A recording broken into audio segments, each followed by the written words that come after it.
فأعوذ بالله من الشيطان الرجيم بسم الله الرحمن الرحيم يا أيها الذين آمنوا أطيعوا الله وأطيعوا الرسول وأولي الأمر منكم صدق الله العظيم۔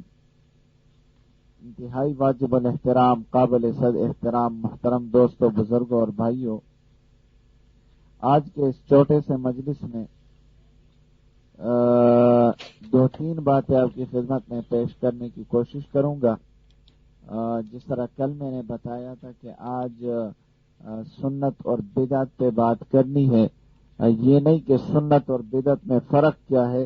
سنت اور بدعت میں تو فرق یہی ہے کہ سنت سنت ہے اور بدعت بدعت ہے۔ چاچا جی آپ اور حنفی بھائی اور بھی جتنے ساتھی آپ دیکھ لے، اور ساتھیوں کو بلا لے، دو دو تین تین ساتھیوں کو ایک ایک شخص بلا لے تاکہ سارے آ جائیں۔ یہ عظیم ہادی بھائی بھی ہیں، ان کو بھی بلا لے، اور بھی امریکن مسلم ہو کوئی بھی ہو۔ تو میں نے کہا کہ حدیث اور سنت اور بدعت میں فرق یہ ہے کہ سنت سنت ہے، بدعت بدعت ہے، یہ اس کے اندر فرق ہے۔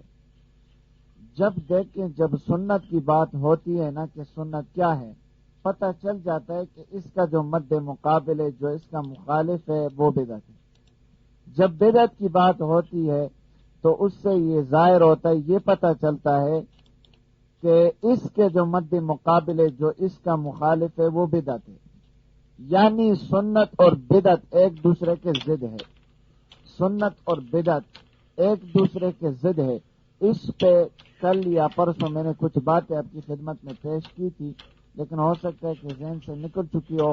پھر میں تذکیر کے طور پہ یعنی آپ کی یاد دہانی کے طور پہ کچھ باتیں آپ کی خدمت میں پھر پیش کرنا چاہتا ہوں۔ دیکھیں جو چیز بھی ہوتی ہے اس کا ایک لغوی معنی ہوتا ہے، ایک اس کا اصطلاحی معنی ہوتا ہے۔ ایک اس کا لغتن معنی ہوتا ہے کہ لغت کے اعتبار سے، اس زبان کے اعتبار سے اس کا کیا معنی ہے۔ دوسرا معنی یہ ہوتا ہے کہ شریعت کے اندر اس لفظ کا، اس چیز کا کیا معنی ہے۔ یعنی ہر چیز کے لیے دو اصطلاحیں ہوتی ہے، دو چیزیں ہوتی ہیں۔ پہلی چیز یہ کہ زبان کے اندر اس کا کیا معنی ہے۔ اگر یہ چیز اہل لغت کے سامنے آ جائے، اہل زبان کے سامنے آ جائے تو وہ اس سے کیا مراد لیتے ہیں، اس سے کیا معنی لیتے ہیں۔ یا لغت کے کسی کتاب کے اندر اگر یہ چیز آ جائے تو اس کا لغت کے اندر کیا معنی ہوتا ہے۔ پھر یہی لفظ اگر شریعت کے اندر آ جائے، یعنی فقہ کے کتابوں کے اندر، تفاسیر کے اندر آ جائے یا احادیث کے اندر آ جائے تو وہاں اس کا معنی کیا ہوتا ہے۔ دیکھیں لغت کے اندر معنی مختلف ہوتا ہے اور شرعی معنی اس کا مختلف ہوتا ہے، ہر چیز کا لغت کے اندر اس کا معنی مختلف ہوتا ہے، شریعت کے اندر اس کا معنی مختلف ہوتا ہے۔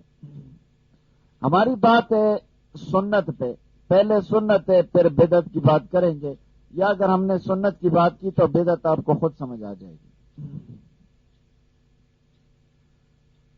میں نے کہا کہ سنت جو ہے، سنت وہ لغتن عادت کو کہتے ہیں۔ کسے کہتے ہیں؟ لغتن عادت کو کہتے ہیں، یعنی یہ عام ہے، جس کی بھی عادت ہو اسے سنت کہتے ہیں، اسے سنت کہتے ہیں۔ سنت کا لغوی معنی عادت۔ میری ایک عادت ہے، میں ایک کام کر رہا ہوں، میری عادت ہے، تو اسے کہتے ہیں یہ میری سنت ہے۔ میں کہتا ہوں یہ میری سنت ہے، یہ فلاں کی سنت ہے، یہ فلاں کی سنت ہے، فلاں کی سنت ہے، فلاں کی سنت ہے۔ یعنی سنت ایک عام لفظ ہے، اس سے لغت کے اندر مراد یہ ہے کہ اس کا معنی عادت ہے۔ لغت کے اندر سنت کا معنی عادت، ٹھیک ہے۔ اور شرعن سنت کا کیا معنی ہے؟ اگر شریعت کے کسی کتاب کے اندر لفظ سنت آ جائے تو اس سے کیا مراد ہے۔ لغت کے اندر اگر لفظ سنت آ جائے تو اس سے مراد عادت ہے۔ اگر شریعت کے اندر کسی فقہ کے کتاب کے اندر، تفسیر کے اندر، کسی حدیث کے اندر وہ لفظ آ جائے تو اس سے کیا مراد ہے۔ دیکھیں ابھی کتنا مختلف ہے۔ وہاں تو اس کا معنی عادت، یہاں سنت کا معنی اگر اس کی نسبت آقا علیہ الصلوۃ والسلام کی طرف کی تو وہ سنت نبوی، اور سنت نبوی اور عام سنت کے اندر بہت زمین و آسمان کا فرق ہے۔ اس لیے کہ جو عام لوگوں کی سنت، عام لوگوں کی عادت ہے، وہ دلیل اور حجت نہیں ہوا کرتی، اور جو آقا علیہ الصلوۃ والسلام کی سنت ہے، جسے سنت نبوی کہا جاتا ہے، وہ مسلمانوں کے لیے اسلام کے اندر وہ بنیادی حیثیت رکھتی ہے، یعنی وہ حجت اور دلیل ہوا کرتی ہے، حجت اور دلیل ہوا کرتی ہے۔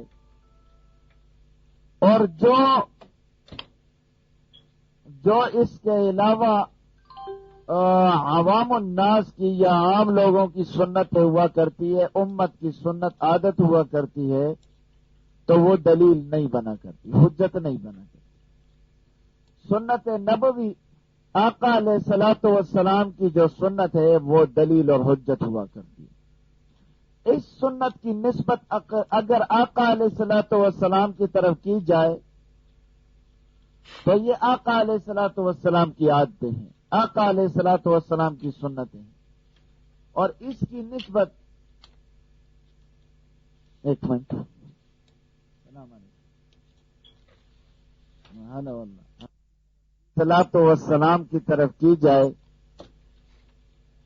تو وہ آقا علیہ الصلوۃ والسلام کی سنت اور آقا علیہ الصلوۃ والسلام کی عادتیں ہوا کرتی ہے، اور آقا علیہ الصلوۃ والسلام کی سنت، آقا علیہ الصلوۃ والسلام کی عادت مسلمانوں کے لیے حجت اور دلیل ہوا کرتی ہے۔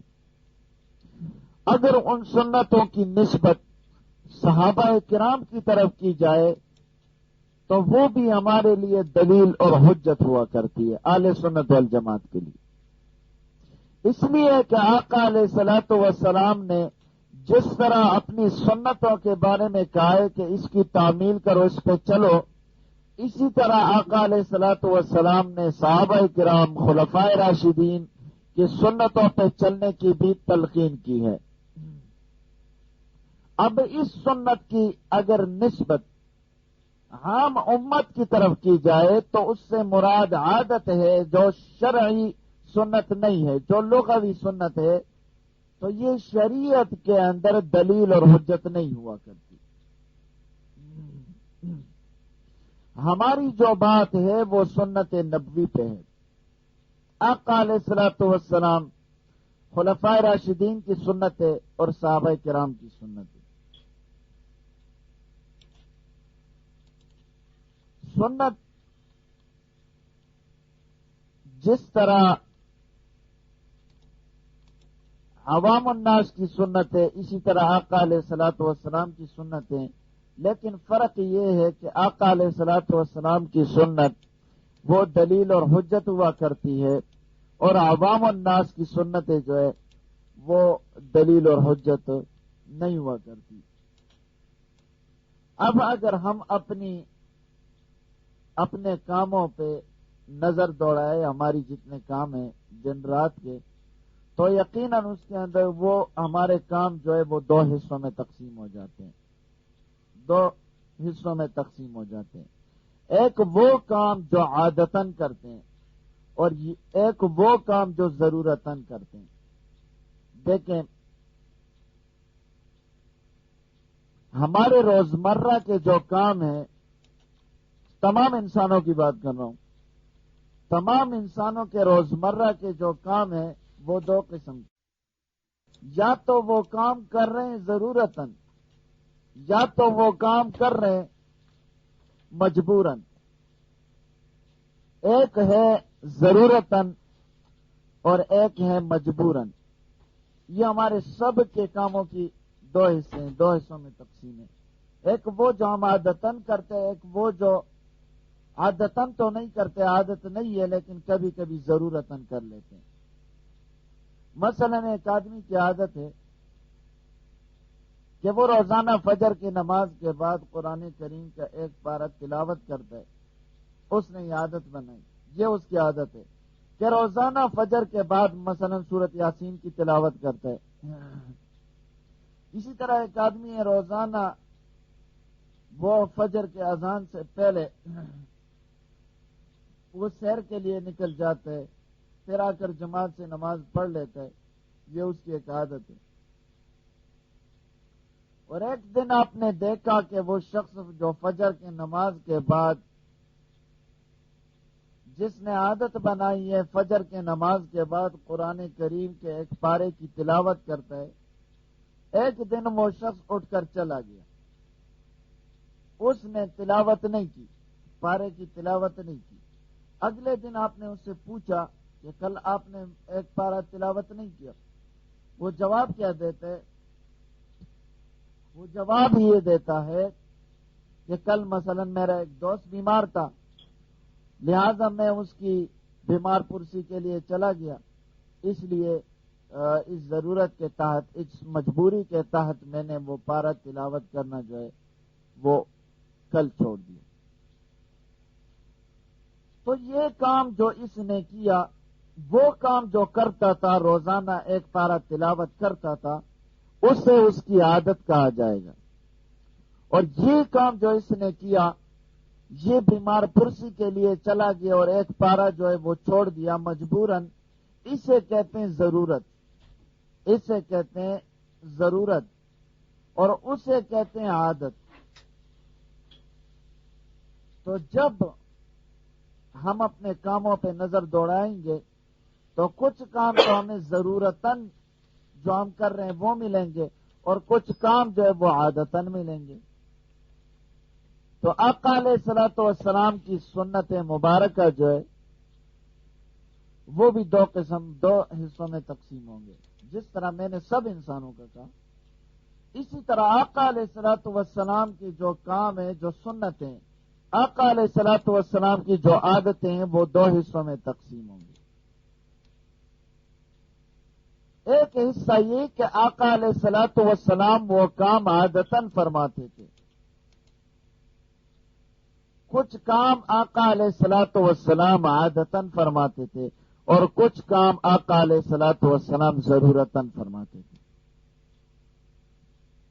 اب ہم اس میں آقا علیہ الصلوۃ والسلام کی کون سی سنتوں کو لیں؟ وہ سنتیں جو آقا علیہ الصلوۃ والسلام نے عادتاً کی ہے، یا وہ سنتیں جو آقا علیہ الصلوۃ والسلام نے ضرورتاً کی ہے؟ آقا علیہ الصلوۃ والسلام نے فرمایا علیکم بسنتی، جو کام میں عادتاً کرتا ہوں ان کی تابعداری کرو، جو کام میں عادتاً کرتا ہوں ان کاموں کی تابعداری کرو۔ اب حدیث کے اندر دونوں چیزیں آ گئی، سنت والے کام بھی اور عادت والے کام بھی۔ اب جس میں دو چیزیں آ جائے وہاں ہمیں حکم ہے علیکم بسنتی، آپ علیہ الصلوۃ والسلام کی عادت کا اتباع کرنا ہے۔ آپ علیہ الصلوۃ والسلام کی مبارک عادت کو ہم نے بھی عادت بنانا ہے اور اپنانا ہے، اس پہ چلنا ہے۔ اس کی مثال، آپ روزانہ وضو میں کلی کرتے ہو، یہ آقا علیہ الصلوۃ والسلام کی مبارک عادت تھی کہ آپ علیہ الصلوۃ والسلام روزانہ وضو میں کلی فرماتے تھے۔ اب یہ عادت امت نے عادت کے انداز میں اپنا لی، جہاں بھی کوئی وضو کرتا ہے اس میں کلی کرتا ہے، ضرور کرتا ہے۔ اگر ایک دن آپ وضو میں کلی نہ کرے تو آپ کا دل یقیناً آپ کو جھنجھوڑے گا کہ آج ایک سنت کا ثواب آپ سے ضائع ہو گیا۔ لیکن جن حدیث کے کتابوں میں آپ علیہ الصلوۃ والسلام کی اس مبارک عادت کا تذکرہ ہے کہ آپ علیہ الصلوۃ والسلام کلی فرماتے تھے وضو میں، فقہا نے اس کو سنتوں میں شمار کیے۔ احادیث کے کتابوں میں ایسی کتابیں بھی ملتی ہیں کہ وضو کے بعد آپ صلی اللہ علیہ وسلم نے بیوی سے بوس و کنار بھی فرمایا ہے۔ یہ عادت نہیں تھی بلکہ یہ ضرورت تھی۔ یہ عادت دیکھے کھلی اور بوس و کنار، وہ کلی کرنا وہ سنت ہے، لہذا وہ آپ ضرور کریں گے، وضو کے اندر، اور وضو کے بعد بوس و کنار کرنا یہ عادت نہیں ہے بلکہ یہ ضرورت ہے، اس لیے کہ آقا علیہ الصلوۃ والسلام کو یہ مسئلہ سمجھانا بھی ایک ضرورت ہے کہ وضو کہاں تک ہے اور کہاں تک ٹوٹ جاتا ہے۔ یہ اگر آقا علیہ الصلوۃ والسلام یہ مسئلہ نہ سمجھاتے تو لوگ یہ سمجھتے کہ وضو کے بعد بیوی کو ہاتھ لگانا یا بوس و کنار کرنا اس سے وضو ٹوٹ جاتا ہے۔ تو آقا علیہ الصلوۃ والسلام سمجھانا یہ چاہتے تھے کہ بوس و کنار سے وضو نہیں ٹوٹتا، یہ ایک ضرورت تھی، اس ضرورت کے تحت آقا علیہ الصلوۃ والسلام نے یہ کیا، لیکن یہ سنت نہیں ہے، عادت نہیں ہے، عادتاً نہیں کیا، ضرورتاً کی۔ ایک مرتبہ حضرت فاروق اعظم رضی اللہ تعالیٰ عنہ تشریف لائے اور ہاتھ میں سیب تھا، یہ رمضان کا مہینہ تھا اور روزہ رکھا ہوا، آ کر عرض کیا حضرت اگر روزے کی حالت میں بیوی سے بوس و کنار کر لیا جائے تو روزہ ٹوٹ جاتا ہے یا نہیں؟ آقا علیہ الصلوۃ والسلام یہ بھی فرما سکتے تھے کہ ٹوٹ جاتا ہے اور یوں بھی کہ نہیں ٹوٹتا، لیکن دیکھا کہ یہ صحابی تو مجتہد ہے، اس کو تو اجتہاد کا انداز سکھانا ہے، تو آپ علیہ الصلوۃ والسلام نے پوچھا کہ ہاتھ میں کیا ہے؟ فرمایا جی سیب ہے۔ آپ علیہ الصلوۃ والسلام نے فرمایا ذرا مجھے دو۔ آپ علیہ الصلوۃ والسلام نے سیب لے کر مبارک ہونٹوں پہ رکھا، پھر حضرت عمر سے پوچھا کہ عمر کیا میرا روزہ ٹوٹ گیا؟ حضرت عمر نے جواب دیا کہ ایسے تو نہیں بلکہ کھانے سے ٹوٹے گا۔ آپ علیہ الصلوۃ والسلام نے فرمایا کہ جو مسئلہ تو نے پوچھا ہے وہ سمجھ آ گیا یا نہیں؟ حضرت عمر رضی اللہ تعالیٰ عنہ فرمانے لگے کہ سمجھ آ گئی، یعنی اگر اس کو کھایا تو روزہ ٹوٹ جائے گا، نہیں کھایا ویسے ہونٹوں پہ رکھا تو روزہ نہیں ٹوٹے گا، تو بوس و کنار سے روزہ نہیں ٹوٹے گا جب تک کھایا نہیں پورا۔ حضرت امام ابو حنیفہ رحمۃ اللہ تعالی علیہ ایک مرتبہ سبق پڑھا رہے تھے، برقعے میں ایک عورت آئی، اس نے ایک سیب اور ایک چھری امام صاحب کو دے دی۔ طلباء بڑے خوش ہوئے کہ بھائی بہت ہی نیک عورت ہے کہ سیب تو لائی ساتھ چھری بھی لائی، سیب تو لائی ساتھ چھری بھی لے آئی تاکہ ہمیں تلاش نہ کرنی پڑے، کیونکہ طالب علموں کی سستی تو بڑی مشہور ہوتی ہے نا۔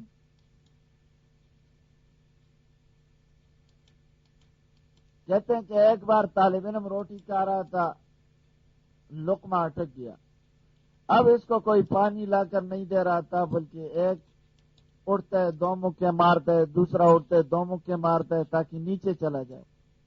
آخر لقمہ بھی ایسا تھا جو کسی کی بات نہیں مانتا تھا، لقمے کو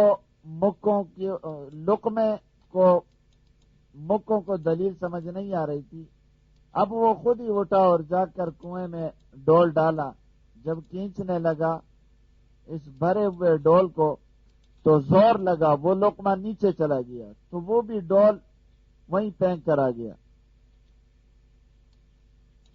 اچھا یہ تو بیچ میں لطیفہ ہے۔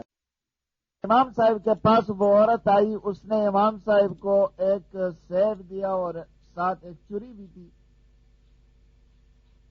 تو طلباء بڑے خوش ہوئے کہ بڑی نیک عورت ہے کہ سیب لائی ساتھ چھری بھی لائی امام صاحب کے لیے۔ تو امام اعظم رحمۃ اللہ علیہ نے سیب کو کاٹا، اس کا جو اندر حصہ تھا وہ باہر نکال کر چھری اور سیب عورت کو واپس کر دیے، اندر کا حصہ نکال کر چھری اور سیب عورت کو واپس کر دیے۔ اب شاگرد امام صاحب کو حدیثیں سنا رہے ہیں کہ حضرت حدیث میں تو آتا ہے کہ ہدیہ قبول کر لینا چاہیے، تو آپ نے تو حدیث کے خلاف عمل کیا ہے، اگر آپ کو ضرورت نہیں تھی تو ہم جو یہاں بیٹھے ہوئے تھے اور ہدیے میں سارے شریک ہوتے ہیں آپ ہمیں دے دیتے۔ امام صاحب نے فرمایا وہ بیچاری تو مسئلہ پوچھنے آئی تھی، اب یہ حیران کہ مسئلہ کون سا پوچھ کر گئی ہے، نہ اس نے زبان سے پوچھا نہ اس نے زبان سے بتایا۔ فرمایا کہ سیب کے باہر کئی رنگ ہوتے ہیں، سیب کے باہر امام اعظم رحمۃ اللہ علیہ نے فرمایا کہ سیب کے باہر کئی رنگ ہوتے ہیں، کہیں مٹیالہ ہوتا ہے، کہیں مہندی کا رنگ ہے، کہیں سبز ہوتا ہے، کہیں سرخ ہوتا ہے۔ عورت جب ناپاک ہوتی ہے تو خون کئی رنگ بدلتا رہتا ہے۔ وہ یہ مسئلہ پوچھنے آئی تھی کہ کون سا رنگ ناپاکی کا ہے اور کون سا پاکی کا ہے، کہ کب نماز شروع کی جائے۔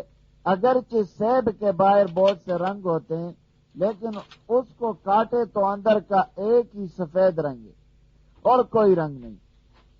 تو میں نے کاٹ کر وہ حصہ باہر کی طرف کر کے اس کو دے دیا کہ سوائے سفید کے سارے رنگ ناپاکی کے ہیں۔ خیر القرون کا زمانہ تھا کہ عورت کو بھی اللہ رب العزت نے کیسا دماغ دیا تھا کہ کس طرح مسئلہ پوچھا اور امام اعظم نے کس انداز سے مسئلہ سمجھا۔ تو خیر اس سے پہلے مسئلہ یہ چل رہا تھا کہ وضو کے بعد بیوی سے بوس و کنار کی حدیث آتی ہے، لیکن آپ لوگوں نے زندگی میں جتنے وضو کیے تو کیا جس طرح آپ ہر وضو میں کلی کرتے ہیں اسی طرح ہر وضو کے بعد بیوی سے بوس و کنار بھی کرتے ہیں؟ اگر نہیں کرتے تو کیا آپ کا دل جھنجھوڑتا ہے کہ آج سنت کا ثواب نہیں ملا؟ آخر کیوں؟ وہ بھی تو آقا علیہ الصلوۃ والسلام کا عمل ہے، اور یہ بھی ہے کلی کرنا بھی آقا کا عمل، اور وضو کے بعد بیوی کو بوس و کنار کرنا وہ بھی آقا علیہ الصلوۃ والسلام کا عمل ہے۔ اس کے اندر کیا فرق ہے کہ وہ کلی کرنا صرف حدیث نہیں بلکہ آپ علیہ الصلوۃ والسلام کی عادت مبارک ہے، اور یہ صرف حدیث ہے کلی کرنا۔ ہمیں حکم ہے کہ آقا علیہ الصلوۃ والسلام کی عادت مبارکہ کو اپنانے کا، اس لیے ہم وضو کریں گے، کلی کریں گے اور نماز پڑھیں گے، یہ ہوا سنت پر عمل۔ اور اگر ہم وضو کر کے بیوی سے بوس و کنار کریں گے تو یہ ہے حدیث پر عمل، نہ کہ سنت پر۔ بخاری و مسلم کے اندر حدیث ہے کہ آقا علیہ الصلوۃ والسلام جوتے پہن کر نماز پڑھتے تھے، جوتے اتار کر نماز پڑھنے کی حدیث بخاری و مسلم میں بالکل نہیں ہے، بلکہ ابو داؤد شریف میں ہے یہ حدیث کہ جوتے اتار کر آقا علیہ الصلوۃ والسلام نے نماز پڑھی۔ بخاری و مسلم کے اندر جو حدیث ہے وہ جوتے پہن کر نماز پڑھنے کی ہے، لیکن کیونکہ جوتے اتار کر نماز پڑھنا آقا علیہ الصلوۃ والسلام کی عادت مبارکہ تھی، اس لیے امت نے آپ علیہ الصلوۃ والسلام کی اسی عادت کو اپنایا، اور اسی لیے ہم آقا علیہ الصلوۃ والسلام کی سنت کے مطابق جوتے اتار کر نماز پڑھتے ہیں۔ اگرچہ جوتا پہن کر نماز پڑھنے کی حدیث بخاری و مسلم میں موجود ہے، یہ سنت اور حدیث میں فرق۔ اس لیے یہ جو حضرات غیر مقلد حضرات یہ رٹ لگاتے ہیں کہ حدیث پہ عمل کرو، حدیث پہ عمل کرو، یہ نہ دیکھا جائے کہ آپ علیہ الصلوۃ والسلام کی سنت کیا تھی، وہ حدیث کے نام پر سنت کو مٹا رہے ہیں، حدیث کے نام پر سنت کی مخالفت کر رہے ہیں۔ حضور صلی اللہ علیہ وسلم نے فرمایا علیکم بسنتی، یہ نہیں فرمایا علیکم بحدیثی، میری سنت کو اپناؤ۔ آج کل جو غیر مقلد کہتے ہیں حدیث پہ عمل کرو، حدیث پہ عمل کرو، حدیث حدیث، تو وہ سنت کی مخالفت کے لیے کہہ رہے ہیں۔ اسی طرح کھڑے ہو کر پیشاب کرنے کی حدیث بخاری مسلم میں موجود ہے، لیکن بیٹھ کر پیشاب کرنے کی حدیث بخاری و مسلم میں بالکل موجود نہیں، بلکہ یہ ترمذی اور ابو داؤد میں موجود ہے۔ بیٹھ کر پیشاب کرنے کی حدیث یہ بخاری مسلم میں نہیں ہے، ترمذی اور ابو داؤد میں موجود ہے، لیکن بیٹھ کر پیشاب کرنا آقا علیہ الصلوۃ والسلام کی عادت مبارکہ تھی۔ تو آپ علیہ الصلوۃ والسلام کی عادت کو امت نے عادتاً اپنایا، اور ساری امت بیٹھ کر پیشاب کرتی آ رہی ہے، غیر مقلد بھی بیٹھ کر پیشاب کرتے ہیں۔ اب بیٹھ کر پیشاب کرنے والا کیونکہ سنت پر عمل کر رہا ہے اس لیے یہ اہل سنت ہے، اور جو کھڑے ہو کر پیشاب کرنے والی بخاری و مسلم کی حدیث پر عمل کرتا ہے وہ اہل حدیث ہے، لیکن اہل سنت نہیں۔ حدیث پہ تو عمل کر رہا ہے، کھڑے ہو کر پیشاب کرنا، حدیث پہ عمل کر رہا ہے لیکن سنت پہ عمل نہیں کر رہا، سنت آقا علیہ الصلوۃ والسلام کی وہ عادت ہے، اور یہ حدیث ہے۔ اب کھڑے ہو کر پیشاب کرنے والا وہ اہل حدیث تو ہو سکتا ہے، لیکن اہل سنت نہیں ہو سکتا۔ ہم کہتے ہیں کہ آقا علیہ الصلوۃ والسلام نے جو ارشاد فرمایا علیکم بسنتی، میرے سنت کو اپنانا، اسی لیے ہم تو سنت پر چلنے دو۔ اگر آپ کہتے ہو کہ ہم نے تو حدیث پر عمل کرنا ہے، اہل حدیث ہی بننا ہے، سنت پر عمل نہیں کرنا، تو ہم کو سنت سے نہ ہٹاؤ، بلکہ ہم آپ کو حدیث پر عمل کروانے میں آپ کی مدد کر دیں گے۔ وہ ایسے کہ جہاں کسی کو بیٹھ کر پیشاب کرتے دیکھ لیا، اسے فوراً کھڑا کر دیں گے کہ بھائی بیٹھ کر پیشاب کرنا آقا علیہ الصلوۃ والسلام کی سنت ہے، اسی لیے یہ اہل سنت کا طریقہ ہے، تو اہل حدیث سے حدیث پر عمل کرنے والا آپ کھڑے ہو کر پیشاب کیا کریں، ہم اسے بیٹھنے نہیں دیں گے، کسی اہل حدیث کو ہم بیٹھ کر پیشاب کرنے نہیں دیں گے، اس لیے کہ وہ اہل حدیث سے وہ حدیث پر عمل کرنے والا وہ اہل سنت نہیں ہے۔ یہ تعاون، یہ مدد ہم آپ کے ساتھ کریں گے کہ جو بھی اہل حدیث بیٹھ کر پیشاب کرے گا ہم اسے نہیں چھوڑیں گے، ہم اسے اٹھائیں گے کہ بھائی حدیث پہ عمل کرو، کھڑے ہو کر پیشاب کرو۔ الحمدللہ ہم اہل سنت والجماعت ہے، آقا علیہ الصلوۃ والسلام کی عادت مبارکہ کو اپنانے والے، سنت مبارکہ کو اپنانے والے۔ معلوم اس سے یہ ہوا کہ صرف حدیث کے لیے سنت ہونا ضرورت نہیں ہے، یعنی جو بات بھی حدیث میں آ جائے ضروری نہیں کہ وہ ہی سنت ہو، جس طرح کی مثالوں سے آپ کو سمجھ آئے، یعنی ہر حدیث سنت نہیں ہے، ہر حدیث سنت نہیں ہے۔ تو سنت کیا ہوا؟ ایک ہے سنت عادتن اور ایک ہے سنت ضرورتن۔ آقا علیہ الصلوۃ والسلام کی دو قسم کی سنتیں، ایک سنت عادتن اور ایک ہے سنت ضرورتن۔ کچھ کام آقا علیہ الصلوۃ والسلام نے عادتن کیے، کچھ کام آقا علیہ الصلوۃ والسلام نے ضرورتن کیے۔ ایک اور مثال سے سمجھے، آقا علیہ الصلوۃ والسلام نے ہمیشہ پگڑی باندھی یا سر مبارک پر ٹوپی رکھی، یہ سر مبارک پر ٹوپی رکھی، ایک مرتبہ صرف آقا علیہ الصلوۃ والسلام نے پگڑی ٹوپی اتار کر نماز پڑھی۔ اب سنت کسے کہیں گے؟ سر ڈھانپ کر، سر پہ پگڑی رکھ کر یا سر پہ ٹوپی رکھ کر نماز پڑھنا، اسے سنت کہیں گے، یا بغیر ٹوپی کے نماز پڑھنے کو سنت کہیں گے؟ اگر آپ کہیں گے کہ ٹوپی کے ساتھ، پگڑی کے ساتھ نماز پڑھنے کو سنت کہیں گے، تو کیا آقا علیہ الصلوۃ والسلام نے بغیر ٹوپی کے نماز نہیں پڑھی؟ جب وہ آقا علیہ الصلوۃ والسلام کی سنت ہے تو اسے آقا علیہ الصلوۃ والسلام کی سنت کیوں نہیں کہتے؟ ہم کہتے ہیں اسے آقا علیہ الصلوۃ والسلام کی سنت اس لیے نہیں کہتے ہیں کہ یہ کام آقا علیہ الصلوۃ والسلام نے ضرورتاً کیے، ضرورتاً اسے کہتے ہیں کہ مجبوری کے تحت کوئی کام کیا جائے، اس کی عادت یہ نہ ہو۔ آقا علیہ الصلوۃ والسلام کی عادت یہ نہیں تھی کہ بغیر ٹوپی، بغیر پگڑی کے نماز پڑھے، یا بغیر ٹوپی، بغیر پگڑی کے آقا علیہ الصلوۃ والسلام پھرتے رہے، یہ آقا علیہ الصلوۃ والسلام کی عادت نہیں، اس لیے ہم اسے حدیث نہیں کہیں گے۔ آقا علیہ الصلوۃ والسلام کی عادت یہ تھی کہ نماز بغیر نماز کے ہر وقت سر مبارک پر یا پگڑی ہوتی تھی یا سر مبارک پر ٹوپی ہوتی تھی، یہ آقا علیہ الصلوۃ والسلام کی عادت ہے۔ تو جو ضرورتاً کام کیا آقا علیہ الصلوۃ والسلام نے، اس سے ہم سنت نہیں کہیں گے، جو کام آقا علیہ الصلوۃ والسلام نے عادتاً کیا اس سے ہم سنت کہیں گے۔ یہ ٹوپی والی مثال۔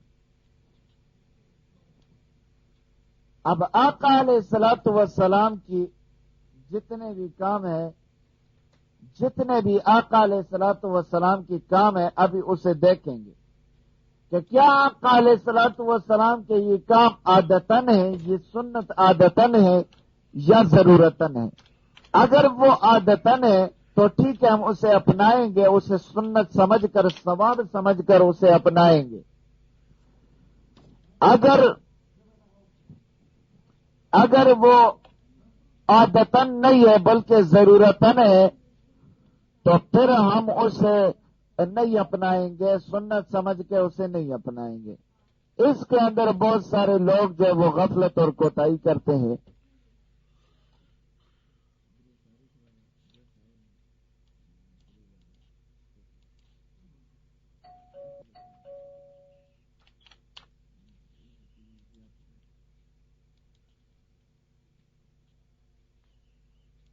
جی عبدالرازق بھائی، انشاءاللہ آپ کا سوال آخر میں ہوگا انشاءاللہ. میں ابھی ختم کر رہا ہوں کچھ منٹوں میں انشاءاللہ. تو ہم آقا علیہ الصلوۃ والسلام کی عادتوں کو، آقا علیہ الصلوۃ والسلام کی سنتوں کو ہم دیکھیں گے کہ کیا آقا علیہ الصلوۃ والسلام نے یہ کام عادتن کیے یا ضرورتن کیے. اگر آقا علیہ الصلوۃ والسلام نے وہ کام عادتن کیا ہے تو ٹھیک ہے، ہم اسے سنت سمجھ کے ثواب کی نیت سے وہ کام کریں گے. اگر وہ آقا علیہ الصلوۃ والسلام نے ضرورتن کیا ہے تو ہم پھر اسے سنت سمجھ کر ثواب کی نیت سے نہیں کریں گے بلکہ اسے چھوڑ دیں گے، اس لیے کہ وہ کام آقا علیہ الصلوۃ والسلام نے ضرورتن کیے. اس کی بہت ساری مثالیں ہیں، لیکن اس کے اندر بہت سارے لوگ کوتاہی کرتے ہیں، خصوصاً غیر مقلدین حضرات، اس لیے کہ وہ اہل حدیث ہوتے ہیں، اہل سنت تو نہیں ہوتے. اور حدیث اور سنت کے اندر زمین و آسمان کا فرق ہے. مثلا غیر مقلد حضرات بغیر ٹوپی کے نماز پڑھتے ہیں، بغیر ٹوپی کے چلتے پھرتے ہیں. جب آپ ان سے پوچھ لیں گے کہ بھئی آپ پگڑی کیوں نہیں باندھتے، آپ اپنے سر پہ ٹوپی کیوں نہیں رکھتے، ٹوپی کے ساتھ پگڑی کے ساتھ نماز کیوں نہیں پڑھتے، تو وہ آپ کو جواب دیں گے کہ آقا علیہ الصلوۃ والسلام نے بغیر ٹوپی کی نماز پڑھی ہے. اس کو بنیاد بنا کر جو عادتن نہیں، جو ضرورتن کام ہے، ضرورتن سنت ہے، اس کو بنیاد بنا کر وہ اپنی پوری زندگی ساری نمازیں جو ہے وہ بغیر ٹوپی کے، بغیر پگڑی کے پڑھتے. تو اس کے اندر ان کو غلط فہمی یہ ہوئی کہ انہوں نے جو آقا علیہ الصلوۃ والسلام کی عادتن سنت نہیں تھی، جو آقا علیہ الصلوۃ والسلام کی ضرورتن سنت تھی، ان ضرورتن سنت کو لے کر وہ عادتن سنت سمجھ بیٹھے اور اس پر پوری زندگی عمل کرنا شروع کر دیا، جو کہ گمراہی ہے، جو کہ گمراہی ہے. جس طرح میں نے کہا کہ آقا علیہ الصلوۃ والسلام سے ثابت ہے حدیث کے اندر کھڑے ہو کر پیشاب کرنا، تو پھر غیر مقلد کو اگر کسی نے کہیں دیکھا بیٹھ کر پیشاب کر رہا ہے تو اسے نہیں چھوڑنا. بخاری اور مسلم کے حدیث اس کے سامنے رکھ لینا کہ بھائی بخاری اور حدیث کے اندر تو کھڑے ہو کر پیشاب کرنے کی بات آئی ہے، آپ کس حدیث پہ عمل کرتے ہوئے بیٹھ کر پیشاب کرتے ہیں؟ یا تو آپ بخاری و مسلم کی مخالفت کر رہے ہیں. تو آقا علیہ الصلوۃ والسلام کی سنت وہ ہے جو آقا علیہ الصلوۃ والسلام نے عادتن کی، ضرورتن نہیں. جو کام آقا علیہ الصلوۃ والسلام نے عادتن کیے وہ کام سنت ہے. اسی طرح خلفائے راشدین نے جو کام عادتن کیے وہ کام سنت ہے. اسی طرح صحابہ کرام نے بھی جو کام عادتن کیے وہ کام سنت ہے. اب بدعت کیا ہے؟ بدعت اس کا مقابل ہے، اس کا مخالف. جو کام آقا علیہ الصلوۃ والسلام نے عادتن نہیں کیا وہ کام سنت نہیں بلکہ وہ بدعت ہے. اسی طرح جو کام خلفائے راشدین نے، صحابہ کرام نے عادتن نہیں کیا وہ بدعت ہے، سنت نہیں ہو سکتا.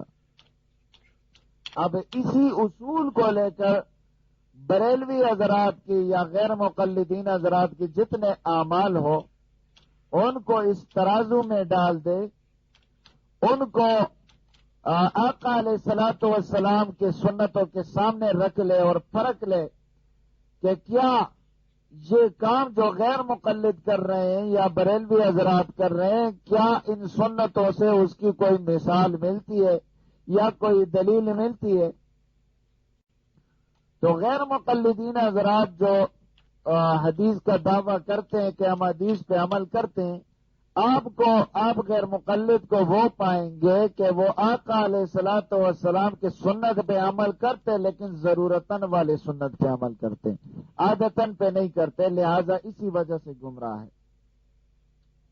اور بریلوی حضرات جو آقا علیہ الصلوۃ والسلام کی سنت ہے، نہ عادتاً ہے نہ ضرورتاً ہے، نہ صحابہ سے ثابت اور نہ خلفائے راشدین سے ثابت، یعنی اس کا مقابل، سنت کے مقابل جو بدعات ہے وہ رسم و رواج ہے، اس پہ عمل کرتے ہوئے سنت کے ساتھ دشمنی کرتے ہیں، تو لہذا بریلوی حضرات جو ہے وہ تو سنت سے کافی دور ہے، اس لیے کہ سنت الگ چیز ہے، بدعت الگ چیز ہے، سنت اور بدعت ایک دوسرے کے مقابل ہے۔ اب بدعت کیا چیز ہے؟ بدعت ہر نئے کام کو ایجاد کرنا۔ لیکن ایک شخص ہے، اس نے گاڑی بنائی، آپ کہیں گے اس نے بدعت کی، آپ کہیں گے اس نے بدعت کی، لہذا اس نے غلط کام کیا، یہ جہنم جائے گا۔ آپ کا یہ اصول جو ہے یہ ٹھیک نہیں ہے، اس لیے کہ جس طرح سنت جو ہے اس کے دو معنی، اسی طرح بدعت کے دو معنی میں نے پہلے بتایا تھا۔ بدعت کا جس طرح ایک لغوی معنی ہے، اس طرح اس کا ایک شرعی معنی ہے۔ لغت کے اندر بدعت کیا چیز ہے، سنت کے اندر بدعت کیا چیز ہے۔ اگر شریعت سے باہر کہیں پہ بدعت آ جائے تو اس سے مراد وہ والی بدعت نہیں جو شریعت کے اندر ہے، اس سے مراد نئے کام کو ایجاد کرنا، نئے کام کو متعارف کرانا، نئے کام کو شروع کرنا۔ لغت کے اندر بدعت کا معنی یہی ہے کہ کوئی نیا کام کرنا، کوئی نئی چیز ایجاد کرنا، اسے کہتے ہیں بدعت۔ اور شریعت کے اندر، اسلامی کتابوں کے اندر، قرآن و حدیث و تفسیر کے اندر، فقہ کی کتابوں کے اندر، محدثین کے کتابوں کے اندر بدعت کا معنی یہ ہے کہ اللہ کے دین کے اندر کوئی نیا کام ایجاد کرنا، کوئی نئی بات نکالنا، کوئی نیا کام شروع کرنا۔ تو جہاں پر وعید آتا ہے وہاں پر وعید نہیں، وہاں دنیاوی کام کے اندر، شریعت سے باہر کسی کام کے اندر کسی نے کوئی بدعت نکالی تو وہ گمراہ نہیں ہے اور وہ جہنم نہیں جائے گا۔ اور اگر کسی نے دین کے اندر کوئی زیادتی کی، کوئی نیا کام کیا، کوئی بدعت ایجاد کی، تو وہ شخص جہنمی ہے اور وہ سنت کا مخالف ہے۔ اور آقا علیہ الصلوۃ والسلام نے فرمایا، من احدث فی امرنا ھذا ما لیس منہ فہو رد، کہ ہمارے شریعت کے اندر کسی نے کوئی کام اپنی طرف سے ایجاد کیا، اپنی طرف سے زیادتی کی تو وہ مردود ہے، وہ کام مردود ہے۔ تو یہ اس لیے کہ یہ وہ بدعت ہے جو سنت کے مخالف ہے، جو سنت کے مقابلے میں۔ اب لغوی بدعت نہیں، اس سے مراد شرعی بدعت ہے۔ اب بریلوی حضرات کے آپ بدعات کو دیکھ لیں،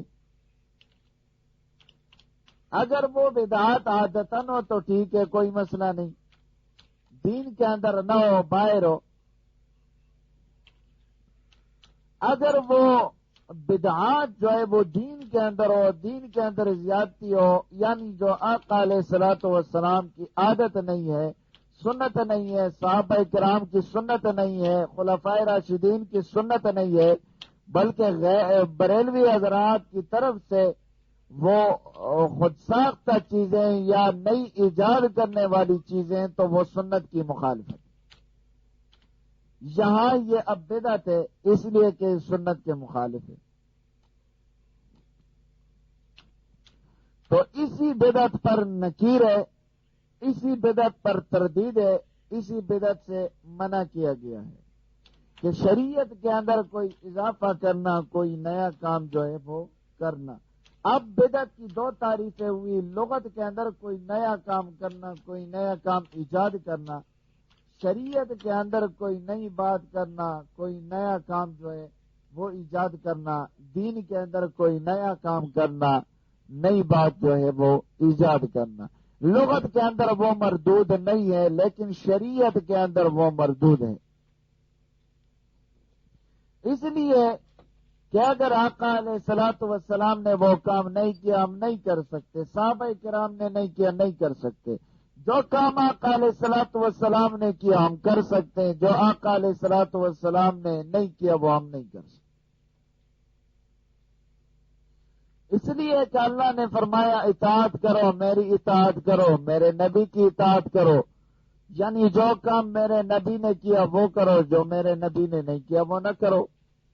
وہاں اللہ رب العزت نے صاف صاف طور پہ قرآن کریم کے اندر بدعت سے منع فرمایا کہ جو کام میرے محبوب نے نہیں کیا، میرے محبوب کے صحابہ نے نہیں کیا، وہ کام تمہارے اوپر منع، تمہارے اوپر پابندی۔ اب بریلوی حضرات کے بدعات کو دیکھو، مثلا بہت سارے بدعات ہیں، لیکن مثلا عید میلاد النبی کو لے لو۔ عید میلاد النبی کیا آقا علیہ الصلوۃ والسلام نے منائی؟ کیا آقا علیہ الصلوۃ والسلام کی سنت ہے؟ کیا خلفائے راشدین نے منائی؟ کیا ان کی سنت ہے؟ کیا صحابہ کرام نے منائی؟ کیا ان کی سنت ہے؟ یقیناً آقا علیہ الصلوۃ والسلام نے عید میلاد النبی نہیں منائی، خلفائے راشدین نے نہیں منائی، صحابہ کرام نے نہیں منائی۔ اس سے کیا نتیجہ نکلا؟ اس سے نتیجہ یہ نکلا کہ عید میلاد النبی نہ آقا کی سنت ہے، نہ خلفائے راشدین کی سنت ہے، نہ صحابہ کرام کی سنت ہے، تو پریکٹیکلی طور پہ یہ بدعت ہے، یہ بدعت ہے۔ کیوں بدعت ہے؟ اس لیے بدعت ہے کہ جب نہ آقا کی سنت ہے، نہ خلفائے راشدین کی سنت ہے، نہ صحابہ کرام کی سنت ہے، تو یہ بدعت ہے۔ جب سنت نہیں ہے تو بدعت ہے۔ اسی طرح بریلوی حضرات کے بہت سارے اعمال۔ اب اس اصول کو دیکھو کہ اگر وہ آقا کی سنت ہے تو ٹھیک ہے، اگر وہ خلفائے راشدین کی سنت ہے تو ٹھیک ہے، اگر وہ صحابہ کرام کی سنت ہے تو ٹھیک ہے، اگر ان سب کی وہ سنت نہیں ہے تو وہ بدعت ہے، لہذا اس سے بچنا چاہیے۔ اسی طرح غیر مقلدین حضرات کے اعمال کو لے لو، کیا وہ آقا علیہ الصلوۃ والسلام کی سنت ضرورتاً ہے تو ٹھیک ہے، خلفائے راشدین کی سنت ضرورتاً ہے تو ٹھیک ہے، عادتاً ہے تو ٹھیک ہے، خلفائے راشدین کی سنت عادتاً ہے تو ٹھیک ہے، آقا علیہ الصلوۃ والسلام کی سنت عادتاً ہے تو ٹھیک ہے، صحابہ کرام کی سنت عادتاً ہے تو ٹھیک ہے، ہم مان لیتے اس پہ چلتے ہیں۔ اگر ان سب کے سنت عادتاً نہیں ہے بلکہ ضرورتاً ہے تو اس کو ہم نہیں لیں گے، بلکہ اس کو لینے والا گمراہ ہوگا، اس لیے کہ وہ آقا علیہ الصلوۃ والسلام کے احادیث اور سنت ضرورتاً ہے۔ غیر مقلد حضرات اپنے آپ کو اہل حدیث کہتے ہیں، اس لیے کہ وہ سنت کی مخالفت اور سنت پہ عمل نہیں کرتے ہیں، اس لیے وہ اپنے آپ کو اہل حدیث کہتے ہیں۔ ہم اپنے آپ کو اہل سنت اس لیے کہتے ہیں کہ ہم حدیث نہیں، ہم سنت پہ عمل کرتے ہیں۔ بعض وقت آدمی حدیث پہ عمل نہیں کر سکتا، لیکن کوئی سنت ایسی نہیں ہے جس پہ آدمی عمل نہ کر سکتا، ہر سنت پہ عمل کرے گا، لیکن ہر حدیث پہ آدمی عمل نہیں کر سکتا۔ بہت ساری حدیث ایسی ہے جس پہ غیر مقلدین بھی عمل نہیں کرتے، تو ہم اسی وجہ سے اہل سنت ہے اور وہ اسی وجہ سے اہل حدیث ہے۔ میں نے آپ کو اصول سمجھا دیے۔ اب اگر سنت کو دیکھنا ہو، بدعت کو دیکھنا ہو، سنت اور بدعت کے اندر فرق کرنا ہو تو ان اصول پہ پرکھو، ان اصول پہ آپ پرکھیں گے تو آپ کو سنت اور حدیث کے اندر فرق جو ہے وہ سمجھ آئے گا۔ باتیں تو میں نے بڑی آسان اور سال انداز میں کی ہے، امید ہے کہ انشاءاللہ ساتھیوں کو باتیں جو ہے وہ سمجھ آئی ہوگی۔ اللہ تعالی مجھے بھی اور آپ سب کو سمجھنے کی، اس پر عمل کرنے کی توفیق نصیب فرمائے۔ وآخر دعوانا ان الحمد للہ رب العالمین۔ اور عادتاً سنتوں میں ہمیں کیسے پتہ چلے گا کہ فلانی سنت جو ہے وہ ضرورتاً ہے یا عادتاً ہے؟ کیونکہ اس طرح سے تو جو ہے نا غیر مقلد بھی ان سے بھی اگر ہم لوگ کہتے ہیں ڈبیٹ کریں نا تو وہ بھی ہمیں کہہ دیں گے کہ جی ہم لوگ بھی جو ہے نا ضرورتاً جو ہے یا عادتاً جو سنتیں ہم لوگ اس کے اوپر عمل کرتے ہیں۔ تو اب اس میں ہم لوگ کیسے اس کو واضح کر سکیں کہ یہ جو ہے نا واقعی یہ ضرورت ہے، یہ واقعی یہ عادت ہے سنت، اس بارے میں جو تفصیل سے بتا دیں، میں مائک شروع کرتا ہوں۔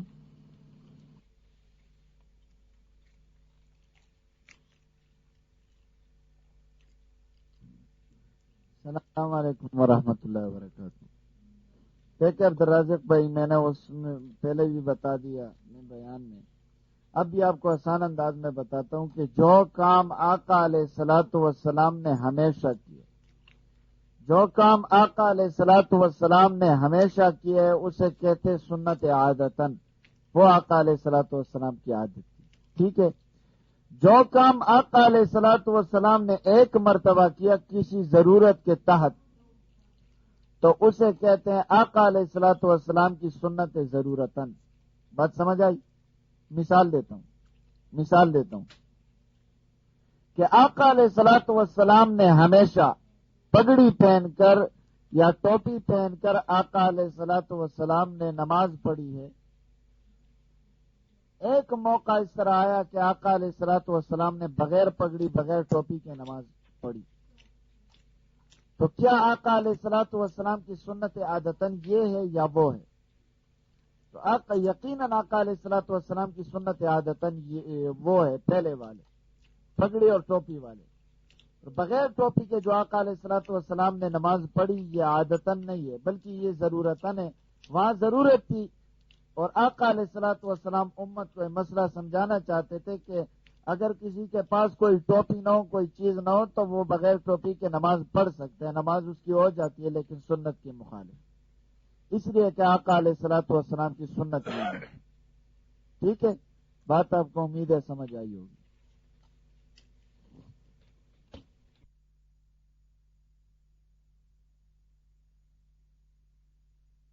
جواب دیتا ہوں، انہوں نے کہا کہ انہوں نے کسی مولوی سے سنا ہے کہ اس نے کہا کہ قرآن کریم کے اندر اللہ رب العزت نے یہ فرمایا کہ آقا علیہ الصلوۃ والسلام غیب بتانے میں یا غیب جاننے میں، اللہ عالم، یا غیب بتانے میں کہہ رہے تھے کہ خود کفیل ہے۔ آقا علیہ الصلوۃ والسلام غیب جاننے میں یا غیب بتانے میں خود کفیل ہے۔ تو قرآن کریم 30 پاروں کا ہے، 30 پاروں کے اندر تو کہیں میں نے آیت نہیں دیکھی، میرے علم میں تو نہیں ہو سکتے 31ویں پارے میں، 30 پاروں میں نہیں، تو پتہ نہیں، پھر بات بھی مجھے ایسی پوری سمجھ نہیں ہے کہ آقا علیہ الصلوۃ والسلام غیب بتانے میں یا غیب جاننے میں خود کفیل ہے۔ پتہ نہیں خود کفیل کیا مطلب، یعنی غیب کسی کو بتانے میں آقا علیہ الصلوۃ والسلام کو اختیار ہے کہ وہ غیب کی باتیں کسی کو بتائے، یا غیب کی باتیں جاننے میں خود کفیل، یعنی جاننے میں ان کو اختیار ہے، اگر جاننا چاہے تو جانے، اگر نہیں جاننا چاہے تو نہ جانے، ہو سکتا ہے اس طرح ہو۔ آقا علیہ الصلوۃ والسلام کو اختیار ہے کہ غیب کی باتیں جاننے میں، اگر غیب کی باتیں جانے تو ٹھیک ہے، نہیں جانے تو پھر بھی انہیں اختیار ہے۔ پتہ نہیں، اس کا تو مجھے کوئی علم نہیں ہے، قرآن کے 30 پاروں میں نہیں ہے کہ آقا علیہ الصلوۃ والسلام کو اختیار ہے غیب کے جاننے میں یا غیب کے بتانے میں آقا علیہ الصلوۃ والسلام کو اختیار ہے، غیب کے بتانے میں آقا علیہ الصلوۃ والسلام کو اختیار ہے۔ یہ ہو سکتا ہے کہ آقا علیہ الصلوۃ والسلام کو غیب بتانے میں اختیار ہے، آقا علیہ الصلوۃ والسلام کو جو غیب اللہ رب العزت بتائے وہ آقا علیہ الصلوۃ والسلام کو اختیار ہے۔ یعنی بہت ساری غیب کی باتیں تھی جو آقا علیہ الصلوۃ والسلام نے صحابہ کرام کو بتائی، اللہ رب العزت نے نبی علیہ الصلوۃ والسلام کو وہ غیب کی باتیں بتائی ہے، اور آقا علیہ الصلوۃ والسلام نے غیب کی باتیں جو ہے وہ صحابہ کرام کو بتائی۔ مثلا قیامت کی باتیں وہ غیب کی باتیں کسی کو پتہ نہیں ہے، وہ علامات قیامت جو ہے نشانی ہے وہ کسی کو پتہ نہیں، وہ آقا علیہ الصلوۃ والسلام کو اللہ رب العزت نے بتلائی وہ نشانیاں، اور آقا علیہ الصلوۃ والسلام نے امت کو بتلائی، صحابہ کرام نے پوری امت کو بتلائی۔ حضرت تشریف لائیں آپ۔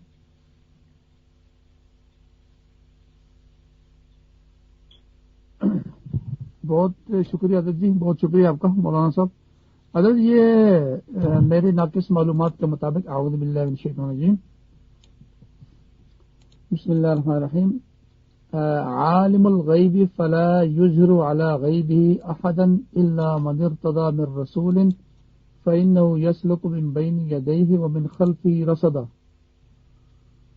تو جس کا ترجمہ یہ ہے کہ وہی سارے بھید جاننے والا ہے، چنانچہ وہ اپنے بھید پر کسی کو مطلع نہیں کرتا سوائے کسی پیغمبر کے جسے اس نے اس کام کے لیے پسند فرما لیا ہو. ایسی صورت میں وہ اس پیغمبر کے آگے اور پیچھے کچھ محافظ لگا دیتا ہے. تو یہ سورت جن ہے، آیت نمبر 16 اور آیت نمبر 26 اور 27.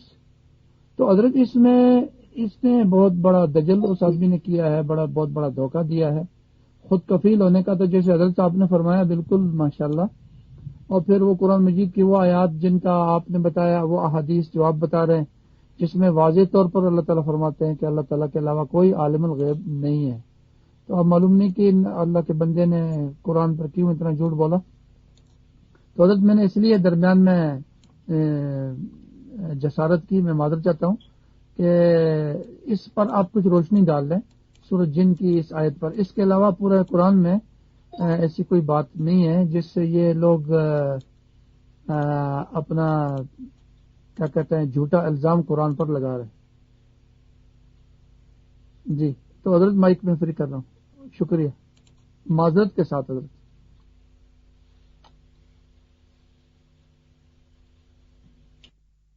تو وہ چیز بتا دی جس آیت سے وہ دھوکہ دے رہے تھے یا دجل کر رہے تھے، اس لیے کہ مجھے پتہ نہیں تھا کہ کس آیت سے لوگوں کو دھوکہ دے رہے ہیں اور وسوسہ ڈال رہے ہیں.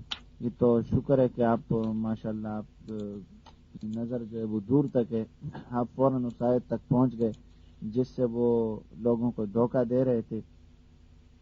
وہ اصل میں انہوں نے سوال بھی اس انداز میں یعنی انہوں نے کیا کہ وہ بات جو ہے وہ پوری سمجھ نہیں آئی تھی کہ آقا علیہ الصلوۃ والسلام خود کفیل ہے.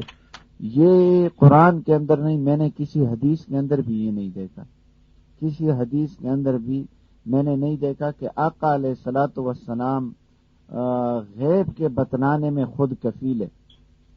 یہ میں نے کہیں پہ نہیں دیکھا یا کسی کتاب میں بھی نہیں دیکھا کہ آقا علیہ الصلوۃ والسلام غیب بتلانے میں خود کفیل ہے.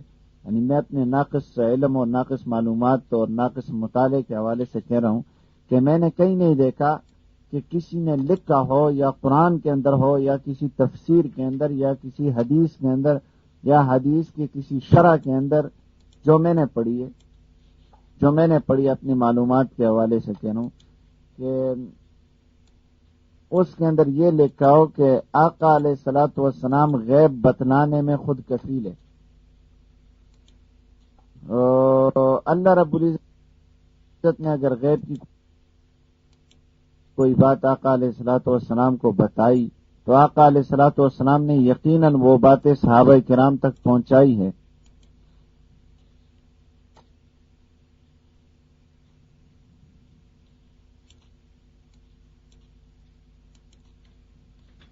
تو مجھے تو کوئی ایسی بات نظر نہیں آئی امریکن مسلم بھائی. اچھا نکل گئے. اچھا ٹھیک ہے. تو جو آیت انہوں نے پیش کی نا، جو حضرت نے پیش کی کہ اس سے یہ لوگ استدلال کرتے ہیں، تو اس آیت سے ان کا استدلال 100% غلط ہے. اس آیت سے ان کا استدلال 100% غلط ہے. اس لیے کہ خود کفیل اسے کہتے ہیں نا جس کو کوئی اختیار ہو، خود کفیل یعنی جو اس چیز کا مالک ہو، یعنی وہ چیز اس کے حوالے، وہ جس طرح چاہے اس کو استعمال کرے. خود کفیل اسے کہتے ہیں. جس آیت سے انہوں نے استدلال کیا وہ 100% غلط ہے، اس لیے کہ اس کے اندر خود کفیل کا نہ لفظ ہے نہ خود کفیل کی طرف اشارہ ہے. لِيَعْلَمَ أَنْ قَدْ أَبْلَغُوا عَالِمُ الْغَيْبِ، شروع آیت میں بتلا دیا کہ غیب کا علم رکھنے والے جو ہے وہ صرف اللہ رب العزت کی ذات ہیں. غیب کا علم صرف اللہ رب العزت رکھتے ہیں. عالم الغیب، عالم الغیب، عالم یہ اسم فاعل کا صیغہ ہے کہ عالم الغیب، غیب کا علم رکھنے والے صرف اللہ کی ذات ہے. اللہ کے علاوہ کسی کے پاس غیب کا علم نہیں ہے. جو پہلے میں نے بتلایا تھا کہ اگر آقا علیہ الصلوۃ والسلام کے پاس غیب کا کوئی علم ہے جو اللہ رب العزت نے آقا علیہ الصلوۃ والسلام کو بتلا دیا ہے، یا کسی صحابی کے پاس غیب کا علم ہے جو آقا علیہ الصلوۃ والسلام کو اللہ نے بتلایا، آقا علیہ الصلوۃ والسلام نے کسی صحابی کو بتلایا، تو وہ غیب جو ہے وہ جب اللہ سے منتقل ہو کے آقا علیہ الصلوۃ والسلام کے پاس آئے یا کسی صحابی امتی کے پاس آئے، وہ غیب نہیں رہا۔ جب اللہ رب العزت نے وہ آقا علیہ الصلوۃ والسلام کو بتلایا، وہ غیب نہیں رہا، وہ ظاہر ہو چکا ہے، اس لیے کہ آقا علیہ الصلوۃ والسلام نے آگے صحابہ کرام کو بتلا دیا، تو وہ غیب اب غیب نہیں رہا، وہ ابھی ظاہر ہو چکا ہے۔ اس آیت میں جو کہ لیا عالم الغیب فلا یظہر علی غیبہ، کہ اللہ رب العزت کے پاس جو غیب ہے، اللہ کا غیب، اللہ کے پاس جو علم غیب ہے اس پر کوئی مطلع نہیں ہو سکتا، الا ہاں وہ من ارتضی من رسول، جس رسول کو اللہ رب العزت یہ علم دے غیب کا، فإنه يسلك من بين يديه ومن خلفه رصد، ہاں صرف اللہ کا نبی جس کو اللہ رب العزت غیب کا علم دے وہ اس غیب پر مطلع ہو چکا، اس کے علاوہ کوئی مطلع نہیں ہو سکتا۔ لیکن جب وہ غیب کا علم نبی کے پاس آیا اور نبی نے آگے امت کو بتلایا، وہ غیب تو اب غیب نہیں رہا، غیب تو چھپے ہوئے چیز کو کہتے ہیں۔ کسی آدمی کے پاس، میرے پاس کوئی چھپی ہوئی چیز ہو، کسی کو اس کا پتہ نہ ہو، اسے غیب کہتے ہیں۔ میں نے کسی کو بتلا دیا، وہ غیب ختم ہو گیا، اب وہ غیب نہیں رہا، ٹھیک ہے۔ تو اس آیت سے ان کا استدلال کرنا 100% غلط ہے۔ کہتے ہیں کہ نبی علیہ الصلوۃ والسلام غیب کے بتلانے میں خود کفیل ہے، غیب کے بتلانے میں خود کفیل ہے، اور آقا علیہ الصلوۃ والسلام کو اللہ رب العزت نے غیب دیا ہے، یا ظاہر باتیں دی ہے، یا غیر غیب دیا ہے، یا علم غیب دیا ہے، یا غیر علم غیب دیا ہے۔ آقا علیہ الصلوۃ والسلام نے وہ ساری باتیں امت کو بتلا دیے، کوئی ایسی بات نہیں رہی جس کو آقا علیہ الصلوۃ والسلام نے امت کے سامنے ظاہر کیا۔ آقا علیہ الصلوۃ والسلام دنیا سے رہتے ساری بات بتلا دی، یا کچھ ایسی باتیں تھی جو پوری امت کو نہیں بتلائی، کچھ خاص لوگوں کو، جس طرح حذیفہ ابن الیمان رضی اللہ تعالیٰ عنہ کو ایسا غیب بتلایا جو کسی کے پاس نہیں تھا اور کسی کے پاس نہیں تھا۔ جو منافقوں کے نام تھے، آقا علیہ الصلوۃ والسلام نے وہ صیغہ راز میں رکھے تھے حذیفہ ابن الیمان رضی اللہ عنہ کے پاس، صرف ان کو اس کا علم تھا، باقی کسی کو اس کا علم نہیں تھا۔ لیکن پھر بھی جب حذیفہ بن الیمان رضی اللہ تعالیٰ عنہ کے پاس وہ علم تھا منافقین کے ناموں کا، پھر بھی وہ غیب نہیں رہا، اس لیے کہ آقا علیہ الصلوۃ والسلام نے اس سے کہا تھا کہ لکھوا لو۔ اور دیکھیں غیب کا فرق ہوتا ہے، ایک علم غیب ہے جو اللہ کے پاس ہے، ایک علم غیب ہے جو آقا علیہ الصلوۃ والسلام کے پاس ہے، ایک غیب ہے جو میرے پاس ہے، ایک غیب ہے جو آپ کے پاس ہے۔ یعنی ہر کسی کا اپنا اپنا غیب ہے جو وہ اپنے پاس رکھتا ہے، جس طرح ہر کسی کا اپنا اپنا جیب ہے، ٹھیک ہے، ہر کسی کے جیب میں کوئی ہاتھ نہیں مارتا، اس لیے ہر کسی کا اپنا اپنا غیب ہے، ہر کسی کا اپنا اپنا غیب ہے، ہر کسی کے پاس اپنی اپنی راز کی باتیں ہیں، ٹھیک ہے۔ تو اس پہ دوسرا مطلع نہیں ہو سکتا۔ ہاں اگر اس نے اسے بتا دیا کہ اس کا یہ غیب جو ہے یہ ختم ہو چکا، میرے پاس کوئی، میرے دل میں کوئی بات ہے، وہ غیب ہے میرے پاس، ابھی میں نے کسی دوسرے ساتھی کو بتلا دیا تو وہ غیب سے نکل چکا، میرے دل سے جو بات نکل چکی کسی کے پاس چلی گئی تو وہ غیب سے نکل چکی ہے، اب وہ غیب نہیں رہا، اب وہ ظاہر ہو چکا ہے۔ اس لیے آقا علیہ الصلوۃ والسلام کو اللہ رب العزت نے جو بات بھی بتلائی ہے وہ آقا علیہ الصلوۃ والسلام نے صیغہ راز میں اپنے پاس نہیں رکھی، بلکہ صحابہ کرام کو بتلائی، صحابہ کرام نے امت کو بتلا دی، وہ ظاہر ہو چکی، اب غیب کوئی نہیں رہا۔ تو آقا علیہ الصلوۃ والسلام کے پاس اب علم غیب نہیں رہا، انہوں نے آگے تک بتلا دیا وہ علم غیب جو اللہ نے آقا علیہ الصلوۃ والسلام کو بتلا دیا، آقا علیہ الصلوۃ والسلام نے سامنے پوری امت کو بتلا دیے۔ تو مسعود بھائی آپ آ جائے، پھر میں چاچا جی کے سوال کا جواب دیتا ہوں۔ انہوں نے جو کہا تھا کہ قبر پہ اذان آپ آ جائیں مسعود بھائی. السلام علیکم ورحمۃ اللہ وبرکاتہ. حضرت صاحب کی بات بالکل مجھے سمجھ لی، لیکن ایک سوال اور کرنا چاہتا کہ علم نجوم وغیرہ ہوتے ہیں، اور آج ہی مولوی صاحب ہمارے مسجد میں جمعے کے دن بیان دے رہے تھے، آج یعنی کہ بیان دے رہے تھے جمعے کے ٹائم، تو انہوں نے ایک بات کہی کہ ایک نجومی نے پہلے ہی بتا دیا تھا، ایک بادشاہ تھا یعنی اس کا بیٹا تھا، تو اس کے جو بیٹا ہوتا تھا یعنی مار جاتا تھا، تو اس کو کسی نجومی نے پہلے ہی بتا دیا کہ یہ جو تمہارا بیٹا ہے نا اس کو سانپ جو ہے ڈسے گا، تو اس نے ایک شیشے کا محل تیار کروایا اور چھت پہ چڑھ گیا اس کی، اور لیکن جو ہے پرندہ آیا اور پرندے کے پاؤں میں سانپ تھا، اور وہ سانپ نے اس کو وہاں سے نیچے گرا اور اس کو ڈس لیا. یعنی اس سے مراد کے طور میں غیر ثابت ہو رہا ہے. اس طرح بہت سی ایسی باتیں ہوتی ہیں کہ مجذوب وغیرہ یا پیر وغیرہ وہ بھی کچھ باتیں بتا دیتے ہیں، تو اس بارے میں بھی تھوڑا مجھے بتا دیں تاکہ تھوڑی تسلی ہو جائے. میں ریلیز کرا دوں.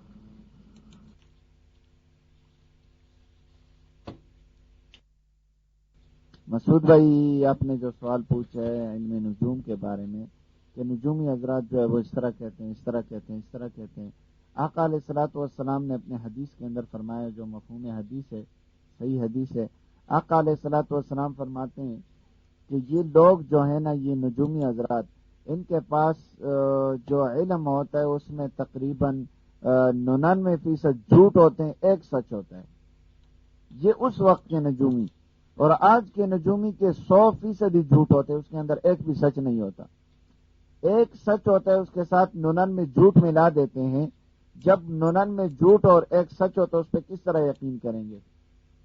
دوسری بات یہ، آقا علیہ الصلوۃ والسلام فرماتے ہیں، صحیح بخاری اور مسلم کی حدیث ہے، من اتی کاہنا او عرافا فصدقه بما يقول فقد كفر بما انزل على محمد. آقا علیہ الصلوۃ والسلام فرماتے ہیں کہ اگر کوئی کسی کاہن اور عراف نجومی کے پاس اگر کوئی چلا جائے اور اس کے بات پہ یقین کر لے، جو بات وہ کہہ رہا ہے اس کے بات پہ یقین کر لے، فقد کفر، وہ کافر ہو چکا ہے، بما انزل علی محمد، اس نے کفر کیا ہے قرآن پہ. جو قرآن آقا علیہ الصلوۃ والسلام پہ نازل ہوا، اس نے اس قرآن پہ کفر کیا ہے. علماء فرماتے کسی نجومی کے پاس جا کر اس کے بات کی تصدیق کرنا، اس کے بات پہ یقین کرنا کفر ہے، اسلام کو انسان کو دائرہ اسلام سے خارج کر دیتا، پھر وہ مسلمان نہیں رہتا. یہ ہے فصدقہ، اگر اس پہ یقین کر لے تو یہ انسان کافر ہو جاتا ہے نجومی کے پاس. دوسری بات یہ کہ اگر انسان نجومی کے پاس اس لیے جاتا ہے کہ اس کے ساتھ مناظرہ کر لے، اس کے شر سے لوگوں کو بچائے، مناظرہ کرتے ہوئے اس کے شر سے لوگوں کو بچائے تاکہ لوگوں کو فائدہ ہو، لوگوں کو اس کے کفر کا، اس کے دجل کا، اس کے فریب کا پتہ چل جائے، تو اس حالت میں اس کے پاس جانا واجب ہے. اس حالت میں اس کے پاس جانا واجب ہے. اگر اس کے پاس چلا جائے، اس کی بات کا یقین نہ کرے، تو انسان کافر تو نہیں رہتا لیکن بہت سخت گناہگار ہو جاتا ہے. اس لیے کہ اس کے پاس جانے کی ضرورت نہیں ہے. جب آپ کو پتہ ہے کہ نجومی کفر کرتا ہے، وہ کافر ہے، وہ نجوم پہ اس کا ایمان نجوم پہ ہوتا ہے، ستاروں پہ ہوتا ہے، لوگوں کو ستاروں کی طرف بلاتا ہے، ستاروں کا حساب لگاتا ہے. جو پہلے نجومی جس طرح کرتے تھے، یہ جادوگروں کی طرح ہے، لہذا یہ کفر ہے. جب آپ کو پتہ ہے کہ وہ شخص اس طرح ہے، تو اس کے پاس جانے سے بغیر اس کے قول کی تصدیق، یعنی اگر کوئی بات وہ کرے اور آپ اس کی بات کی تصدیق اور یقین نہ کرے تو آپ کافر تو نہیں ہوگے لیکن سخت گناہگار ہو جائیں گے، اور اس کے پاس جانا جو ہے وہ جائز نہیں ہے کسی حالت میں. ہاں، اس صورت میں اگر آدمی چلا جائے تاکہ اس کے ساتھ مناظرہ کر لے، اس کے ساتھ مباحثہ کر لے کہ لوگوں کو فائدہ ہو، لوگوں کو پتہ چل جائے، تو اس صورت میں اس کے پاس جانا جو ہے وہ واجب ہے.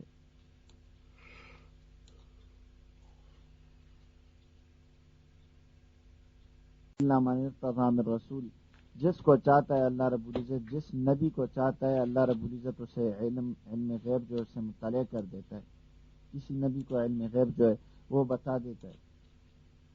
یہ اس نبی کا معجزہ سمجھے کہ اللہ رب العزت نے اس کی نبوت کا لحاظ کرتے ہوئے اس کو جو ہے غیب سے مطلع کر دیا. اسی طرح معجزانہ طور پہ نبی کو اللہ رب العزت غیب کی باتیں بتلا دیتا ہے. اسی طرح جو ولی ہوتا ہے، اللہ رب العزت کا ولی بزرگ ہوتا ہے، اللہ کا ولی ہوتا ہے، اللہ رب العزت کشف کی صورت میں اس کو بتلا دیتا ہے. کشف کی صورت میں، اس طرح کشف کی صورت میں اللہ رب العزت ولی کو بتلا دیتا ہے. ولی کے پاس معجزہ کوئی نہیں ہوتا، معجزہ تو صرف نبی کے پاس ہوتا ہے. ولی کے پاس کشف ہے. ایک کشف جو ہے، یہ کشف نہیں، کرامت الگ چیز ہے. کشف اس کو کہتے ہیں کہ اس کے سامنے اللہ رب العزت کسی بات کو ظاہر کر دے. اکثر اس طرح ہوتا ہے کہ کشف خواب میں ہوتا ہے کہ اللہ رب العزت خواب میں بتلا دیتے ہیں. جس طرح وہ نور الدین زنکی رحمت اللہ تعالی علیہ جو بادشاہ تھے غالباً خلافت عثمانیہ کے دور میں، یہاں کے بادشاہ تھے اور حجاز پہ اس کی حکومت تھی، مکہ مدینہ پہ. وہ جو دو کافر آئے تھے آقا علیہ الصلوۃ والسلام کے روضہ مطہرہ پہ بیٹھے تھے، اور ان کا ارادہ جو تھا خطرناک تھا کہ آقا علیہ الصلوۃ والسلام کو نعوذ باللہ قبر مبارک سے نکال کے ہم اپنے پاس لے جائیں اور وہاں نعوذ باللہ ان کو جو سنا ہے کہ ان کو دریا میں پھینک دے آقا علیہ الصلوۃ والسلام کو. تو وہاں ایک مرتبہ آقا علیہ الصلوۃ والسلام خواب میں آئے اور اسے بتلا دیا کہ اس طرح دو آدمی ہیں جو مجھے نقصان پہنچانا چاہتے خواب میں آ کر. حالانکہ وہ نہ نبی تھے بلکہ یہ کہ اللہ کے ولی تھے. دوسری مرتبہ آئے، پھر تیسری مرتبہ آئے، پھر انہوں نے جب ان کو دیکھا تو ان کے مقصد کا اسے پتہ چلا اور ان کے کس کام کے لیے آئے تھے اور کیا کر رہے تھے ان سب کا اسے پتہ چلا تو یہ کشف ہو گیا. کشف دے کے اسے کہتے ہیں کہ کوئی بات چھپی ہوئی ہو، آدمی کو پتہ نہ ہو، اللہ رب العزت اس کے سامنے ظاہر کر دے. یہ اکثر خوابوں میں ہوتا ہے. کشف اکثر خوابوں میں ہوتا ہے کہ اللہ رب العزت کوئی چھپی ہوئی بات اس کو بتلا دیتا ہے. یہ ضروری نہیں ہے کہ کسی ولی کو ہی بتلا دے.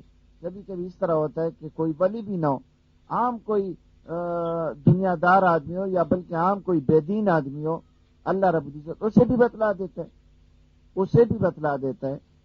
خواب میں آ کر اللہ رب العزت خواب میں وہ چیز اللہ رب العزت اسے دکھلا کر وہ جو ہونے والا ہے اللہ رب العزت اسے بتا دیتا ہے.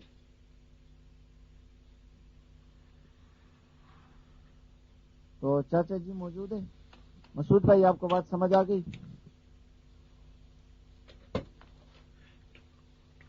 اچھا چاچا جی، چاچا جی وہ جو آپ نے فرمایا تھا اس بارے میں قبر پر اذان، سب سے پہلی دلیل اس کی یہ ہے کہ جب ہم نہیں کرتے تو یہ ہے ہی بدعت. ہمارے علماء نہیں کرتے، ہم نہیں کرتے تو بدعت ہے، ہم اس لیے نہیں کرتے ہیں نا. اگر یہ سنت ہوتی، اگر یہ قرآن و حدیث سے ثابت ہوتی تو دیوبندی سے چھوڑ دیتے. دیوبندیوں نے کوئی سنت چھوڑی ہے چاچا جی؟ دیوبندیوں نے کوئی سنت چھوڑی ہے؟ جب دیوبندیوں نے اسے چھوڑا ہے تو یہ بدعت ہے نا، سنت نہیں ہے. اس لیے ہمارے علماء نے چھوڑا ہے. ہمارے علماء نے اس لیے چھوڑ دیا ہے کہ یہ بدعت ہے. اس سے یہ واضح ثبوت ہے. ہمارا اس کا نہ کرنا، قبر پہ اذان نہ دینا، اس کی واضح دلیل ہے کہ یہ بدعت ہے. یہ اگر بدعت نہ ہوتی تو ہم سارے کرتے، ہمارے علماء کرتے، سب کرتے. اور بریلوی حضرات کے اندر تو ہے ہی بدعت. صرف اذان علی القبر، قبر پہ اذان دینا یہ بدعت نہیں ہے. بریلوی حضرات کے اندر بہت سارے بدعات ہے، بدعات سے بھرے ہوئے ہیں. یہ اللہ رب العزت اس کو اسی طرح جزا دے احمد رضا خان بریلوی کو جس طرح اس نے کام کیے. بر صغیر کے اندر کفر اور شرک اور بدعت کا جو سب سے بڑا بانی ہے اور بدعات اور رسومات کو پھیلانے والا احمد رضا خان بریلوی ہے. اور یہ بریلوی حضرات جو یہ سارے لگے ہوتے ہیں بدعات کے اوپر ہی. سب کچھ جو کر رہے ہیں، سارا کام جو کر رہے ہیں، اکثر اس کے اندر بدعات ہے. میں نے کسی بریلوی کے اندر کوئی سنت ایسی نہیں دیکھی جتنے ان کے اندر بدعات ہے. یعنی سنتیں ان کے اندر اتنی زیادہ نہیں ہے جتنے ان کے اندر بدعات ہے. اور بدعات جو ہے اذان علی القبر ہو یا اس کے علاوہ اور کچھ ہو، وہ بدعت جو ہے وہ بڑی منحوس چیز ہوتی ہے نا. کہتے ہیں مشرک جو ہے مشرک اور کافر،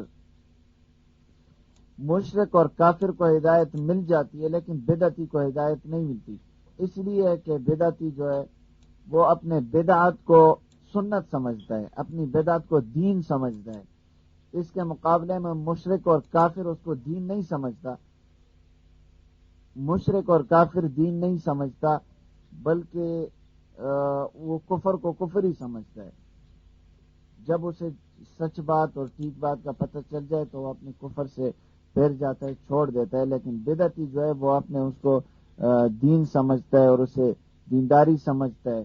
نبی علیہ الصلوۃ والسلام نے فرمایا من احدث فی امرنا ھذا ما لیس منہ فہو رد، جس نے ہماری دین میں وہ بات نکالی جو دین میں سے نہیں ہے تو وہ مردود ہے۔ اور صحیح مسلم کے اندر آقا علیہ الصلوۃ والسلام کی اس سے ایک اور روایت ہے من عمل عملا لیس علیہ امرنا فہو رد، جس آدمی نے کوئی ایسا عمل کیا جس کے متعلق ہمارا کوئی حکم نہ تھا تو اس کا وہ عمل اس پہ مردود ہے۔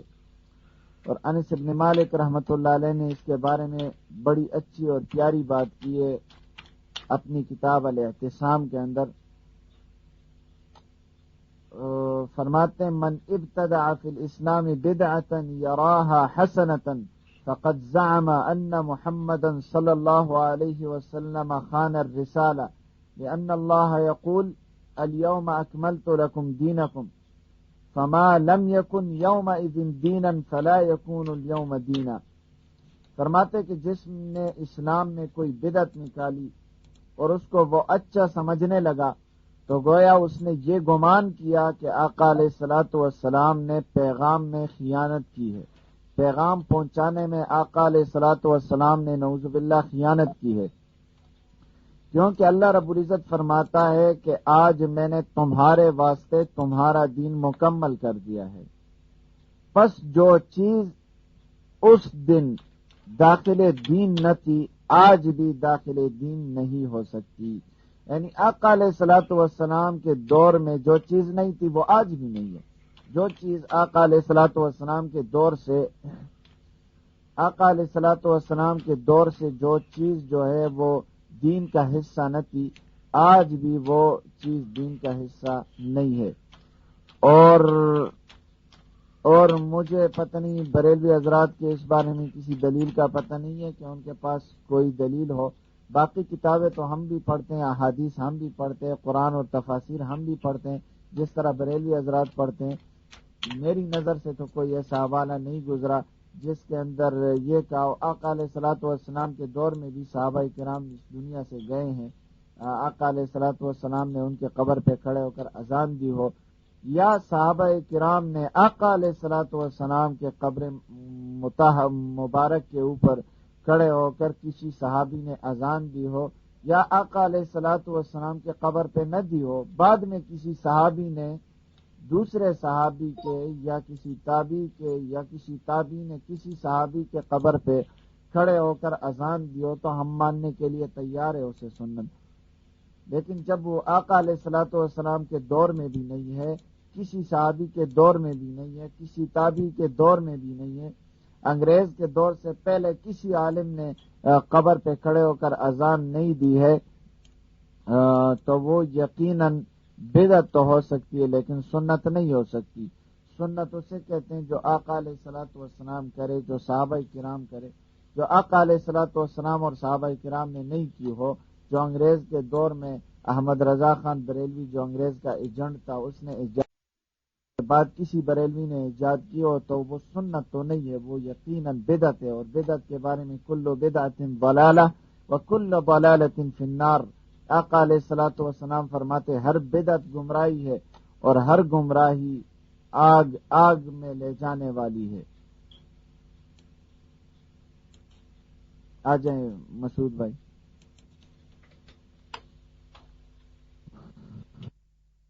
پیش کی یہ تو ماشاءاللہ آپ نے پیش بھی کیا، آپ نے ترجمہ بھی کر لیا کہ اللہ رب العزت نے فرمایا سورۃ تکویر کی آیت کے اندر کہ وما هو علی الغیب بضنین،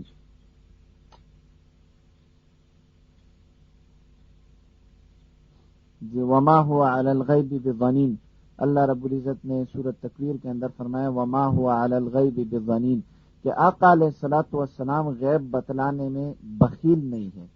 غیب بتلانے میں آقا علیہ الصلوۃ والسلام بخل سے کام نہیں لیتے. ٹھیک ہے. تو جو سوال تھا نا کہ آقا علیہ الصلوۃ والسلام غیب بتلانے میں خود کفیل ہیں، مسعود بھائی دیکھیں آپ بات کو سمجھے. خود کفیل ہے، خود کفیل الگ چیز ہے، اور آقا علیہ الصلوۃ والسلام بخیل نہیں ہے وہ الگ چیز ہے. خود کفیل جس طرح میں نے آپ کو بتایا کہ آقا علیہ الصلوۃ والسلام کو اختیار ہے، وہ چیز ان کے حوالے، یعنی غیب کا سارا علم آقا علیہ الصلوۃ والسلام کے پاس ہے. اب جس طرح چاہے آقا علیہ الصلوۃ والسلام اپنی مرضی سے اسے استعمال کریں، یعنی غیب کا خزانہ آقا علیہ الصلوۃ والسلام کے پاس ہے. اب آقا علیہ الصلوۃ والسلام کو اختیار ہے وہ کسی کو بتلائے یا نہ بتلائے. ٹھیک ہے.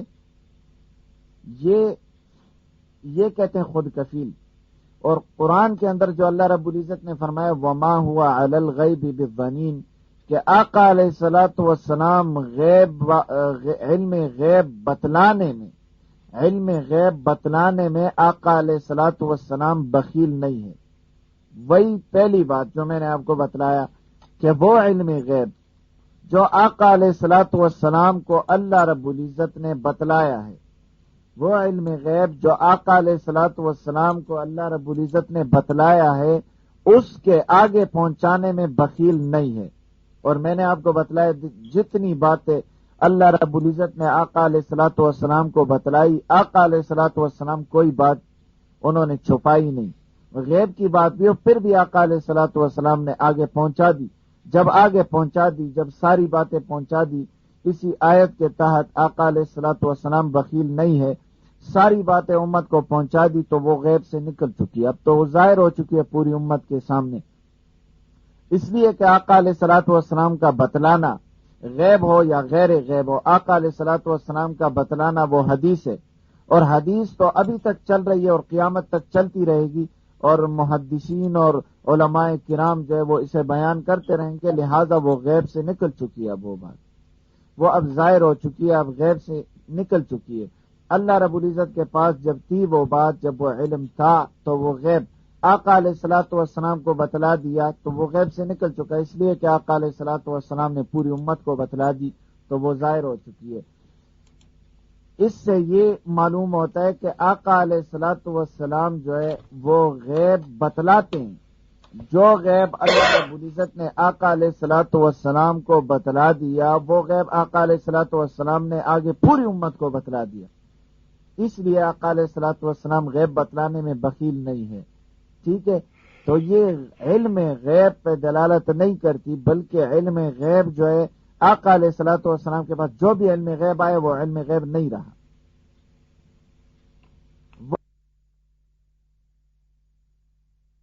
پاس علم غیب نہیں رہا. ٹھیک ہے. اس لیے کہ انہوں نے آگے بتلا دیا تو وہ غیب سے نکل چکا ہے. ادنا امتی بھائی آ جائے، تشریف لایا. اندر آدمی کا کوئی گناہ نہیں ہے. ایک آدمی جاتا ہے، میں عوام الناس کی بات کرتا ہوں کہ عام آدمی جس کے پاس قرآن و حدیث کا علم نہ ہو، دینی علم جس کے پاس نہ ہو، صرف جذبہ، اور جذبہ تو الگ چیز ہے نا، دین کا جذبہ یہ تو اچھی بات ہے لیکن یہ الگ چیز ہے. ایک شخص کو قرآن و حدیث کا علم اس کے پاس نہ ہو، اور جتنے بھی باطل فرقے ان کے عقائد پہ، ان کے مسائل پہ اس کو عبور نہ ہو، تو وہ شخص، مثلا میں ایک شخص کی بات کر رہا ہوں کہ اس کے پاس قرآن و حدیث کا علم نہیں ہے، ٹھیک ہے، لیکن جذبہ ہے صرف، وہ اب تحقیق کر رہا ہے. وہ چلا گیا کسی دیوبندی عالم کے پاس. دیوبندی عالم نے جب اس سے بات کی، قرآن و حدیث کی بات کی اور اپنا مسلک اس کے سامنے رکھا، قرآن و حدیث سے دلائل دیے، تو اس کے ذہن میں کیا آئے گا؟ وہ کہے گا کہ یہی حق پر ہے. کیوں؟ اس لیے کہ اس نے دلائل تو دے دیے نا، اپنی باتیں کی، دلائل دے دیے. پھر وہ شخص جاتا ہے کسی بریلوی کے پاس. بریلوی کے پاس جاتا ہے تو اس کے پاس علم شرعی ہوتا ہے نا، بریلوی کے پاس، دیوبندی کے سب کے پاس علم شرعی ہوتا ہے، وہ تو اس میں ماہر ہوتے ہیں، لیکن یہ بیچارہ تو ماہر نہیں ہوتا. یہ جب بریلوی کے پاس جاتا ہے تو بریلوی جو حضرت ہے وہ اپنے مسائل بتاتے، اپنے عقائد بتلا دیتے ہیں اور دلائل دے دیتے ہیں. یہ جب دیکھ لیتا ہے یار اس نے بھی دلائل دیے اس نے بھی دلائل دیے، یہ وہ سمجھتا ہے کہ دونوں حق پر ہے، ٹھیک ہے. یا جو باطل ہوتا ہے باطل، وہ پھر دلائل نہیں دیتا بلکہ وساوس بھی